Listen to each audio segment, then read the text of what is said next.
before we dive in and talk about your career, maybe tell us a little bit about TELUS International, because TELUS is a Canadian company, and the parent company of TELUS International.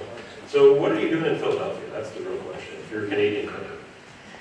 So when I joined a little over 5 years ago, I actually had been with SAP for about 7 or 8 years. They're located Newtown Square here, but I was in a global role. And I was given the opportunity to either move to Vegas or stay here. And I love Philly, so I'm like, and you know Vegas, right? I mean, I have kids. I'm like, no. It's not the most kid-friendly place to be. No. So we stayed here, and I work from my home office. And a lot of people think we have an office here, but I work from my home office. My team is scattered around the world. I have 400 people in my organization, and they're in Asia, Europe, Central America, and the US. And I feel like I'm in a cockpit sometimes, but I do travel a lot.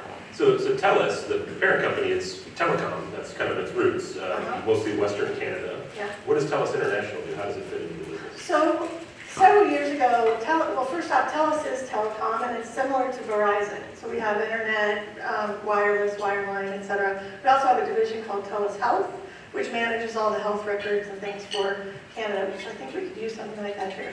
But whole other topic. A whole other topic. But they have a lot of consumers, and their consumers need customer care.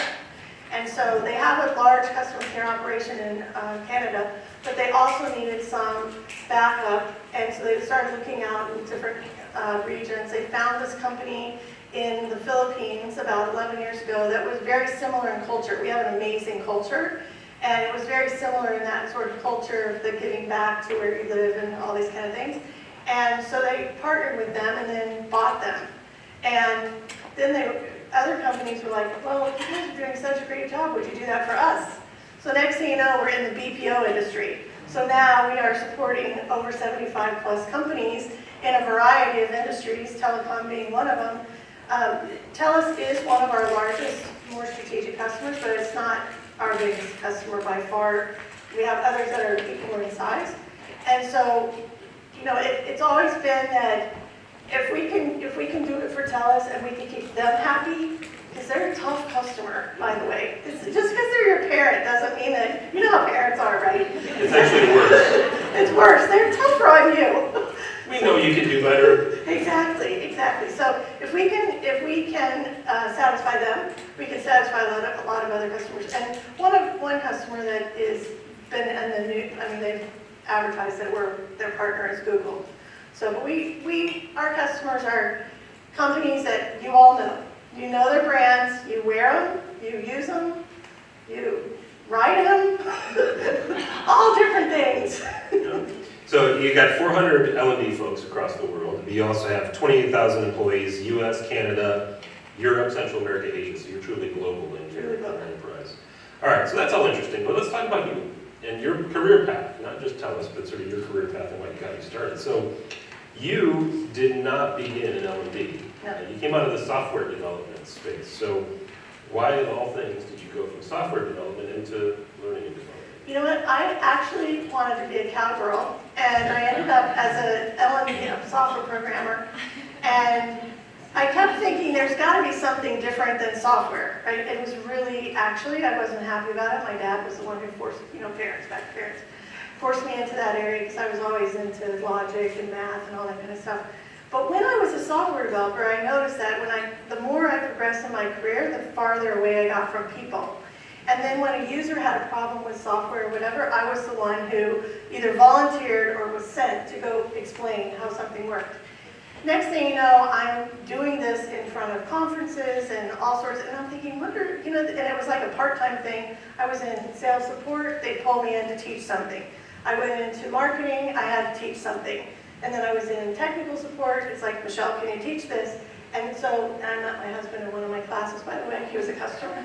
And, but it's, I was always being pulled into this space, and in the early 90s, I had the opportunity to lead a training function in Latin America for Xerox. And it just changed me. And it could be because of the boss I had. He was one who was like, this is all about the people. This is all about helping them. And I remember him saying to me, and this was a long time ago. I remember him saying to me, Michelle, not everyone is as smart as you. You need to be better with them, help them grow. And I'm like, oh, okay. So I started doing that, and I was like, it was so rewarding. So then, I kind of like landed in that space, but then I went into sales because I thought, I've been teaching people how to sell. Somebody said to me, you need to carry the bag. So I did that.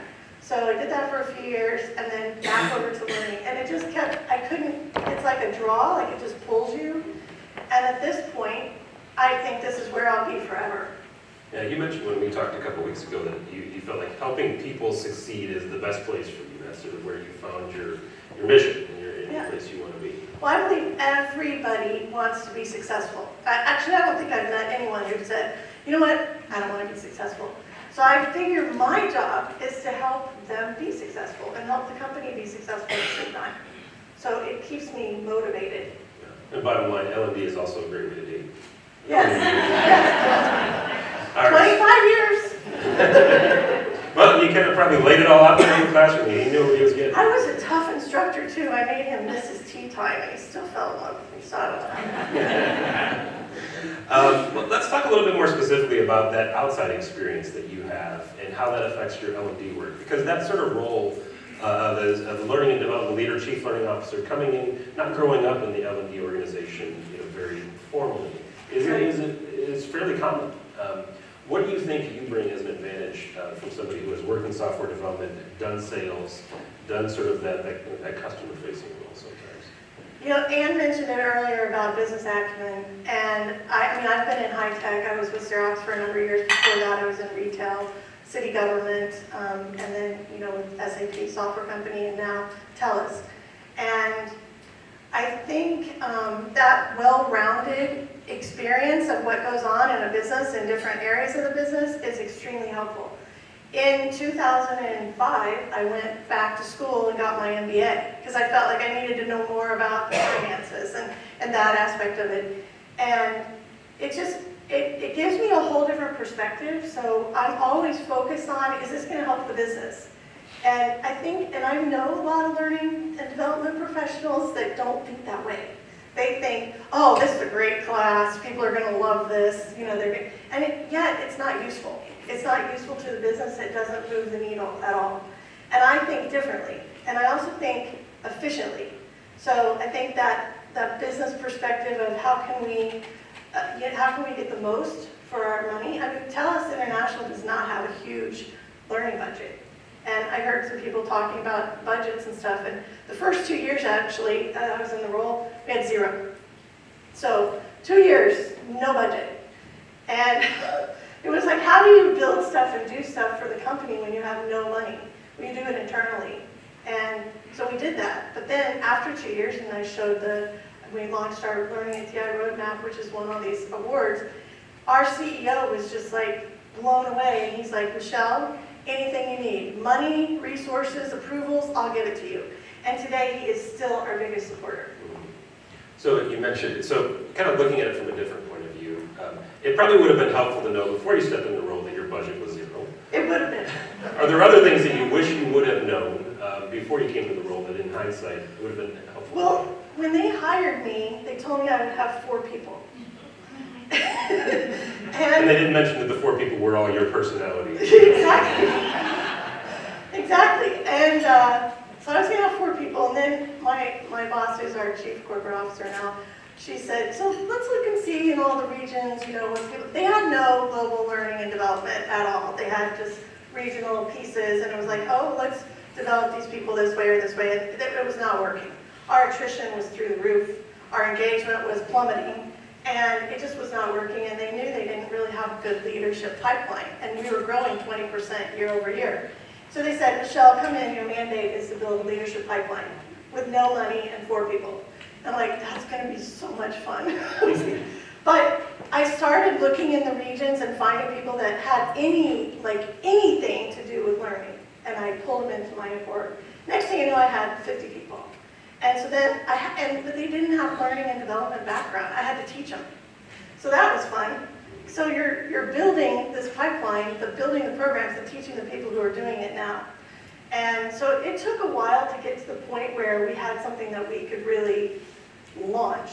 But I remember about a year and a half in thinking, I don't know if I can hang on much longer, because you're tired of that. But then we launched our Learning NTI roadmap, and we did it with a video at a big leadership conference in front of 110 people, 120 people. Our CEO was there. Nobody had seen this video.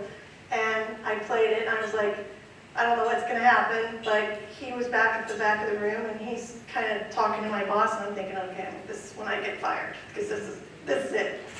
And he came up to the front of the room, and at the end of the video, he's like, come here, and I went over, and he had a tear in his eye, and he hugged me and said, I'm so happy. I'm so happy. And that was the day that I was like, all right, I'll stay. This is On the verge of like, I can't do any more too. Okay, I'm here for life. I'm here for life. And now it's like, I think it would be difficult to leave, but now my team is amazing. We've done a lot of development through ATD and other consultants we've brought in to work with them. The primary development team is in Guatemala, incredible, and then the designers are in the Philippines, and we have some people in Bulgaria too, the videography and things like that, and it's just, they're amazing. I'm so proud of them and things that they're doing, so now I'm thinking, I am kind of working myself out of the job I'm trying to, getting them to where they're independent, so they don't need me anymore.